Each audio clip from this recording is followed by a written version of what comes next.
আজকের টপিক ভোক্তা অধিকার সংরক্ষণ আইন। ভোক্তা অধিকার সংরক্ষণ আইন 2009 সালে এই আইনটি তৈরি করা হয়েছিল এবং বেসিক্যালি ভোক্তা অধিকার সংরক্ষণ, ভোক্তার যে একটা রাইট থাকে, ভোক্তার একটা অধিকার থাকা উচিত, এই কনসেপ্টটা ফার্স্ট তুলে ধরেছিলেন আমেরিকার প্রেসিডেন্ট জন এফ কেনেডি।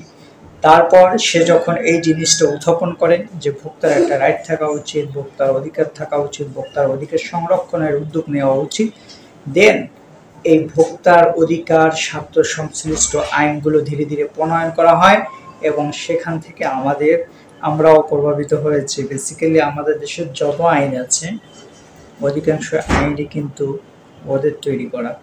যাই হোক, ভোক্তা অধিকার সংরক্ষণ আইন 2009, এই 2009 এই আইনটির 3 নম্বর সেকশনে অভিযোগকারীর একটি সংজ্ঞা দেওয়া হয়েছে।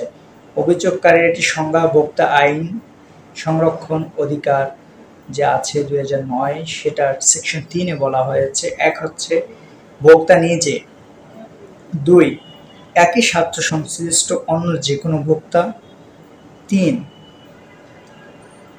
ভোক্তা অধিকারের কোনো কর্মকর্তা বা ভোক্তা অধিকার সংরক্ষণ পরিষদ নামে জেলা, উপজেলা, ইউনিয়ন পর্যায়ে কিন্তু ভোক্তা অধিকার সংরক্ষণ পরিষদের একটি কার্যক্রম আইনে বলা হয়েছে এবং সেখানে বিশেষত জেলা পর্যায়ে যে জেলা প্রশাসক থাকেন উনি এটার হেড থাকেন। তো এই আরেকটা হচ্ছে ভোক্তা অধিকার অভিযোগ দায়েরের ক্ষমতাপ্রাপ্ত কোনো কর্মকর্তা, সরকারি এই উদ্দেশ্যে কোনো কর্মকর্তা, দেন সংশ্লিষ্ট পাইকারি অথবা খুচরা বিক্রেতা।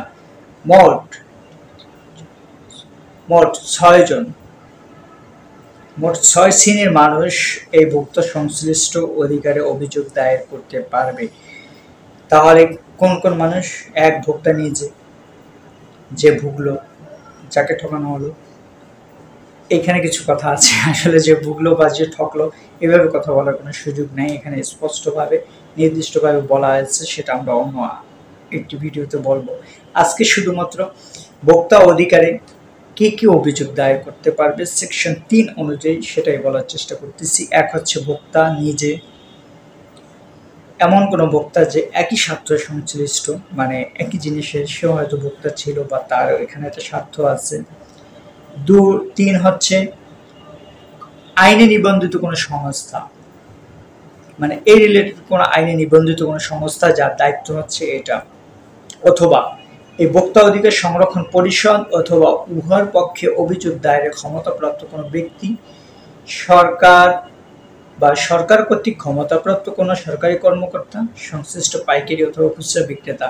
মানে এখানে একটা কনসেপ্ট ক্লিয়ার করা দরকার, সেটা হচ্ছে যে শুধুমাত্র ভোক্তা নিজেই যে একটা অভিযোগ দায়ের করতে পারবে তেমন না, মূলত যে ক্রয় করে সে নিজেই ভোক্তা এবং সে সেটা পাইকারিও কিন্তু ক্রয় করতে পারে, সে সেটা খুচরাও ক্রয় করতে পারে। হ্যাঁ, যে কোনো সংশ্লিষ্ট পাইকারি অথবা খুচরা ব্যবসায়ী, এখানে কিন্তু স্পষ্ট বলা হয়েছে পাইকারি এবং খুচরা ব্যবসায়ী, মানে ব্যবসায়ী যারা, তারাও কিন্তু ভোক্তা অধিকার সংরক্ষণের আইনের অধীনে তারাও একটি তাদের অধিকারের চর্চা করতে পারে। এই জিনিসটা ক্লিয়ার হওয়া দরকার।